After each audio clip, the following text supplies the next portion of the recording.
Welcome to G Fun Facts Online.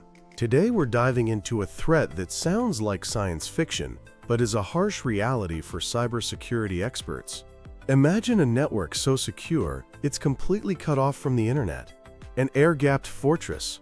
Yet one day, every file is encrypted and a ransom note appears. How is this possible? The culprit is a silent predator, offline ransomware. It's a type of malicious software that doesn't need an internet connection to do its devastating work, making many of our most advanced security tools completely blind. So let's pull back the curtain on this unseen menace. At its heart, all ransomware is designed to lock your files until you pay up. Traditionally, this was an online game. The malware would infect a computer, then phone home to a command and control server run by the attackers. This server would provide the encryption keys needed to lock the files. While effective for attackers, this constant communication was also a weakness. Security software could spot this suspicious network traffic, block it, and neutralize the threat. Offline ransomware plays by a completely different set of rules. It's engineered to be completely autonomous. Everything it needs to encrypt your data is packed right into the initial malware file. The core difference is how it handles encryption keys. Most modern ransomware uses a hybrid approach. It uses a fast, symmetric key, like AES-256, to encrypt your actual files. Think of this as a simple but strong padlock for each file. But how do you protect that key? This is where the slower, more complex asymmetric encryption comes in, using a public and private key pair. In an online attack, the ransomware asks the server for the public key. With offline ransomware, the attackers embed their public key directly into the malware's code before it's even deployed. So once the malware is on your machine, it gets to work. It generates a unique symmetric padlock key for your files. It locks the files with that padlock. Then, it uses the embedded public key to lock away the symmetric key itself. The only thing that can unlock that second box is the attacker's private key, which is safely in their possession, thousands of miles away. The entire process happens locally, without sending a single packet of data over the internet. To network monitoring tools, it's completely invisible. So if it can't travel over the internet, how does it get into your system in the first place? This is where its methods become truly insidious, often relying on us, the human users. One of the most common vectors is the simple USB drive. Attackers will load a drive with ransomware and just leave it in a public place, a parking lot, a coffee shop, maybe even mail it to a company as a promotional gift. An employee finds a, quote, lost drive, and curiosity gets the better of them. They plug it into their work computer, and boom, the infection begins. The malware might be hidden in a normal-looking document. Or, worse, use auto-run features to execute the moment it's connected. The Spora ransomware strain was particularly clever. It had worm-like abilities, spreading itself to any new USB drive plugged into an infected machine. It would create malicious shortcut files that, when clicked, would run the ransomware, but also open a legitimate file to avoid raising suspicion. Every infected USB stick becomes a carrier, capable of breaching even secure, air-gapped networks. Phishing emails are another major gateway. Attackers craft emails that look legitimate, maybe an invoice from a supplier or a shipping notification. They contain a malicious attachment, like a Word document, that asks you to enable macros to view it. Once you do, the self-contained ransomware payload is saved to your computer and can either execute immediately or just lie dormant, waiting for the right moment. The infamous Locky ransomware spread like wildfire using this exact technique. And while offline ransomware doesn't need the internet to encrypt, it can still use online vulnerabilities to get its foot in the door. An unpatched web browser or application can be an entry point. You might visit a compromised website that scans your system for weaknesses and silently installs the ransomware through a drive-by download. Attackers can also target weak Remote Desktop Protocol or RDP credentials, allowing them to log into a system remotely and manually place and execute the offline ransomware themselves. Once it's inside, the silent attack begins. We've talked about the hybrid encryption, but strains like Spora show just how sophisticated it can be. When Spora infects a machine, it creates multiple layers of encryption.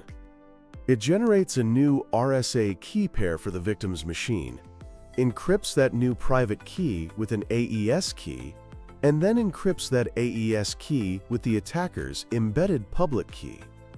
It's like locking a treasure chest, putting the key in a safe, and then putting the key to the safe in a bank vault that only the attacker can open. This multi-layered approach ensures that even if one victim somehow gets their key back, it can't be used to help any other victims of the same campaign. Even the older Locky ransomware evolved to have an offline mode. If it couldn't reach its command server, it would just default to using a built-in public key to start encrypting files. This made it far more resilient. After the encryption is complete, the malware has to tell you what happened. This is the ransom note. It might be a text file that appears on your desktop, or your wallpaper might suddenly change. The note will tell you that your files are hostage and instruct you to use a separate, clean computer to visit a special website, usually on the Tor network. It will give you a unique ID to identify yourself to the attackers. A key feature of these attacks is the malware's ability to cover its tracks. A newer strain called Momona is designed to completely self-delete after it finishes encrypting. This makes it incredibly difficult for security researchers to analyze what happened. Momona also uses a clever delay tactic. It uses the Windows ping command to a non-standard address to create a short pause in its execution. This tiny pause can be enough to fool security tools that are looking for rapid, obviously malicious behavior. To make recovery impossible, many strains also actively hunt down and delete system backups, specifically the volume shadow copies in Windows that create snapshots of your files.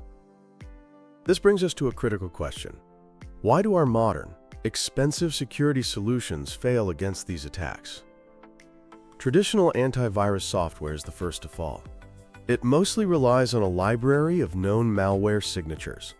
Think of it like a criminal database with fingerprints. But attackers can easily change a few lines of code in the ransomware, creating a new variant with a new fingerprint that the antivirus has never seen before. It flies right under the radar. What about more advanced tools like endpoint detection and response, or EDR? These are supposed to be smarter, monitoring system behavior for suspicious activity. But they have a huge blind spot. A major feature of EDR is correlating events across the network. Since offline ransomware doesn't use the network for its core attack, there's no chatter for the EDR to analyze. Furthermore, EDR is often reactive. It detects an attack as it happens. With ransomware like Momona that encrypts and deletes itself in minutes, the window for detection and response is tiny. And in many successful attacks, the attackers gain enough control to simply disable the security software altogether. This silent, network-free operation makes offline ransomware a formidable foe. So how do you build a fortress against a threat you can't see coming? The defense must be multi-layered, combining technology, processes, and people. The single most critical defense against any ransomware is a robust backup strategy. If you can restore your data, the attacker has no leverage. The gold standard here is the 3-2-1 backup rule. You need at least 3 copies of your data on at least 2 different types of media with at least 1 copy stored off-site. For offline ransomware, that off-site copy must also be offline. This means an air-gapped backup, a copy on a device that is physically disconnected from the network. This could be an external hard drive you connect only during backups and then store securely, or a tape backup system. An air-gapped backup is immune to any network-based attack. Even better are immutable backups. These are copies that, once written, cannot be changed or deleted for a set period, protecting them from attackers who try to target your recovery systems. Next is isolation. For extremely sensitive systems, a fully air-gapped network is a powerful defense. But remember, a USB stick can still bridge that gap, so strict physical controls are needed. A more practical approach for most is network segmentation. By dividing your network into smaller, isolated zones, you can contain an infection. If your accounting department gets hit, the ransomware can't spread to your production servers. Then you must harden your endpoints, your laptops, desktops, and servers. This means patching your operating systems and software religiously to close known vulnerabilities. It means enforcing the principle of least privilege, so users only have the permissions they absolutely need to do their job. An infected user without admin rights can do far less damage.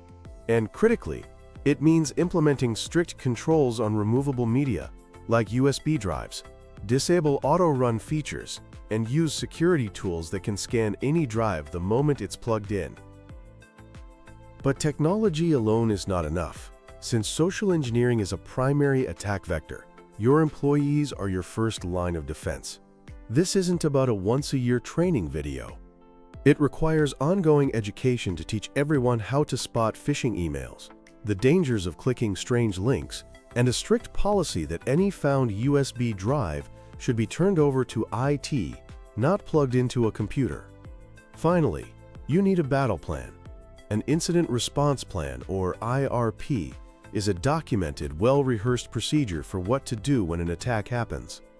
It details who to call, how to isolate infected systems to prevent spread, and the exact steps for restoring data from your clean backups. And you must have a hard copy of this plan, because a successful attack could easily lock you out of all your digital documents.